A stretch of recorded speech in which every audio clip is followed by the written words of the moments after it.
நீங்கள் நினைக்கிறீர்களா, நீங்கள் தனியாக விடப்பட்டு விட்டீர்கள் என? ஒவ்வொரு குடும்ப உறுப்பினர்களும் தங்கள் சொந்த வழியில் சென்றுவிட்டார்களா?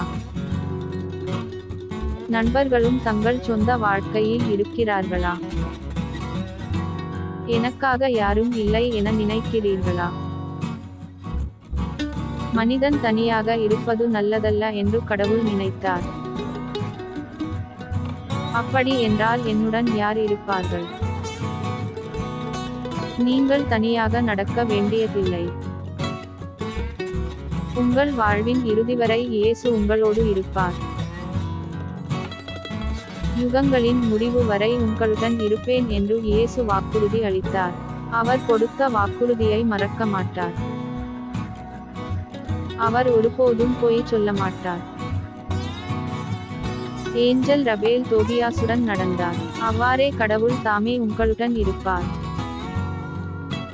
அவர் உங்களை உங்கள் ஆத்ம துணையாளரிடம் அழைத்துச் செல்வார். உங்களுக்கு பிரகாசமான மற்றும் ஆசீர்வதிக்கப்பட்ட எதிர்காலம் இருக்கும். உங்களுக்கு யாருடைய உதவியும் தேவையில்லை, கடவுள் உங்களுக்கு உதவுவார். நீங்கள் தனியாக இல்லை. நீங்கள் தனியாக நடக்க வேண்டியதில்லை. நகர்ந்து கொண்டே இருங்கள், ஏராளமான போர்வீரர் தேவதைகள் உங்களுடன் இருக்கிறார்கள்.